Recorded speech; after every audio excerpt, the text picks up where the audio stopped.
I'm going to try this to see if it works. I don't know how well it'll work. I'm not exactly a cameraman, and I didn't even think of doing this till right now.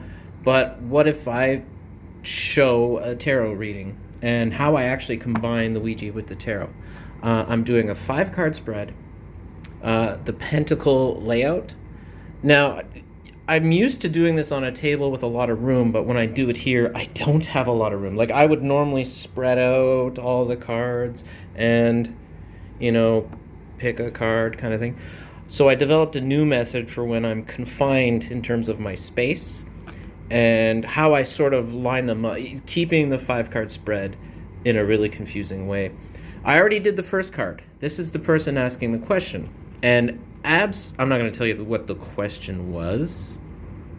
And so this will probably be I don't know if that helps or hurts this video, but you're just going to have to trust me when I say that the cards are the right cards. But yes, this is absolutely when you know it's the right card when you see it. When I saw that card, yes, checked all the boxes. That is the first card in my 5-card spread. Now I'm working on the second card. And I got a little bit through the second card, and then I decided to record it. So here's what I do. Split the deck. Kind of like a stage magician on Penn and Teller. Okay. Second card in the 5-card spread.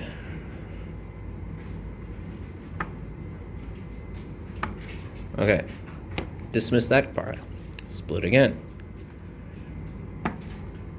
Yes? No? Okay. Split. How many? Well, we'll do one more split. It's getting pretty thin.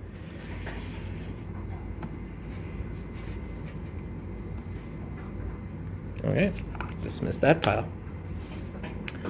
Now we've only got... Oh, there's only 3 left. Sometimes... Here's where it gets tricky, because normally, yeah, they would all be spread out, and I would just do this until it's kind of like feeling magnets. Like when you're a kid and you're playing with 2 magnets and you feel them push and pull on each other. Just feeling that magnetic pull to a card. But for some reason, when I'm doing the split the deck, that always seems to pick the wrong card at the end. So maybe I should just, when I stick with the Ouija method, I get the right card. So we have 3 cards left. This one. We sure it's this one? Ooh, yes, that is. Oh, yes. Okay. Right? I don't know if we'll do the whole 5-card spread, but because this video is mostly just it's about showing you the method. Okay, so the deck. We split the deck.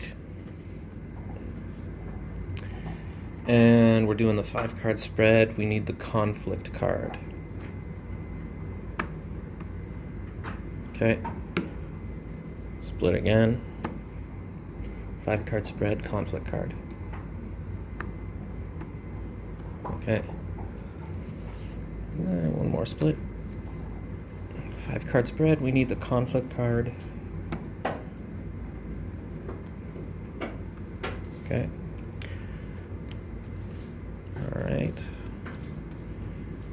I could have split again, but it really doesn't matter. It really doesn't matter. It really doesn't matter. Okay. So, you know what we'll do?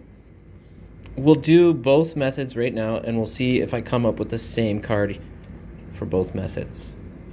Because like doing this is how I used to do them, but they would all be spread out, and yeah, okay. So let's see if I do both. Let's see if I get the same card. All right, so you're... Okay, so if I'm doing my original method in the middle of this split the deck method, it's saying this card.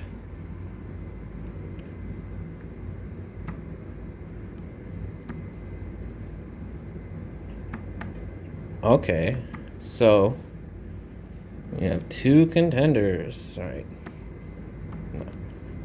No. No. No.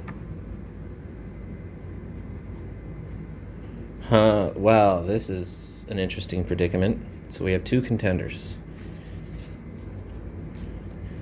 maybe there's two conflicts. I don't know. Let's see. No. Yeah. Okay, so the one I picked with the original method is not the card. I'm going to take a look at it. Oh yeah, that's definitely that's definitely not my conflict. No. Let's look at this card. Yup. That is my conflict. For sure, absolutely. Don't worry, it's not bad. But it is what is the source of conflict in my life right now. All right. Let's go let's do the whole tarot reading. Why not? Let's see. If this turns out, if I got a really bad reading, I might just not post this on the internet. Okay. So, this particular card, I call it the aha card. It's the one you need to see that makes you think. And it's the fourth card in the spread. First, second, third, fourth, fifth. Okay? All right. No. No. Yeah, just making sure. Got a lot faster at this. Okay. The aha card. Nope. Yeah, okay. Oh, there's only two here? Okay. No, definitely not that one. Interesting. That one. The aha card. It's got a few meanings. Oh, yep. Yeah. Uh-huh.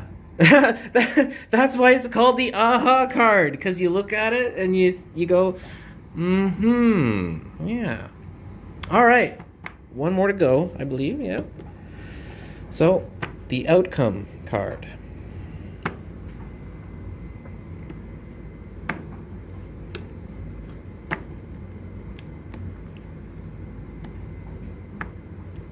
Just making sure.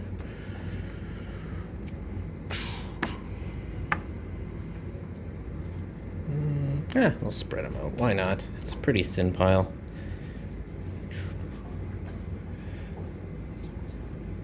So I think the lesson is whatever method you're using, stick with that method the whole way through.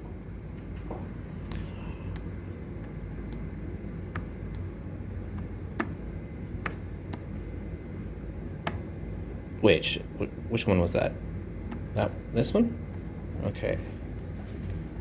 So we have our contender. All right. No. No. No. No. Okay. So, the outcome. I'm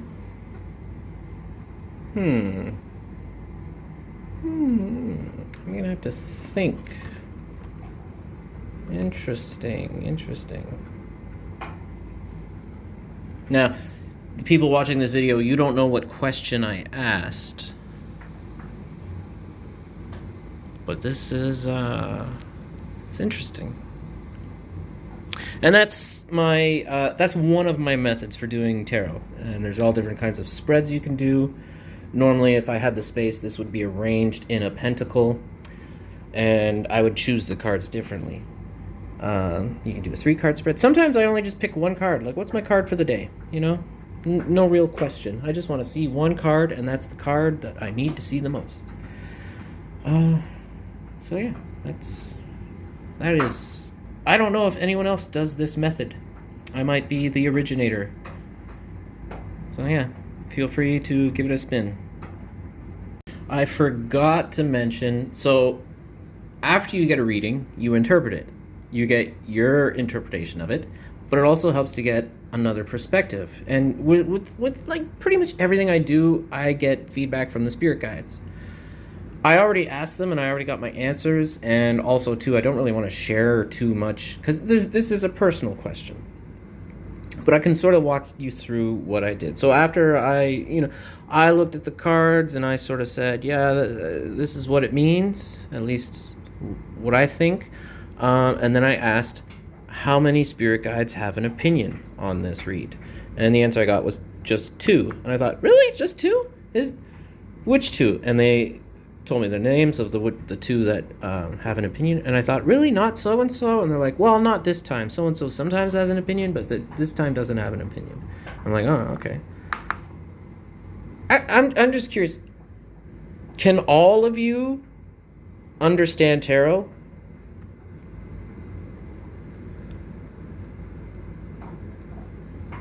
Doesn't care and doesn't need to care because of his premonitions? Yeah, anyway. That makes sense, actually, why he wouldn't. Okay. But does he? Kind of?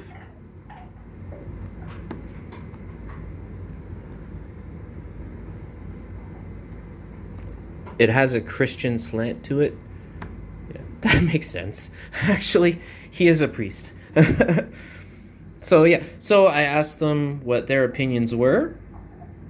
The first spirit guide told me what their opinion was, pretty much matched up with what I thought.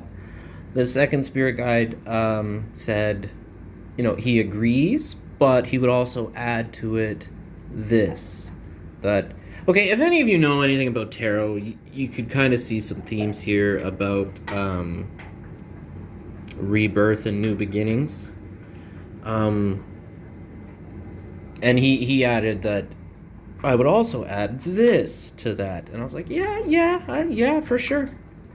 So it helps to check in with the spirit guides because, one, it kind of confirmed.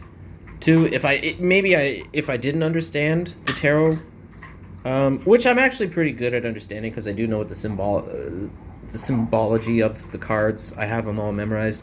Whereas if I'm doing the crystal ball and I see things, there's no instruction manual to study for that. So sometimes it's hard to decode a vision. And asking the spirit guides what they think is really, really helpful. They are much quicker at decoding my dreams. They are much quicker at decoding my visions and premonitions, visions, all that stuff. But tarot, I think I'm actually a little ahead of them on that one. Although, thank you for your addition to that. Yeah. Doesn't matter what you do. Just always check in with the spirit guides. Get to the point where you can talk. That brings me, I should do my next book video. Yeah. All right. Ciao for now.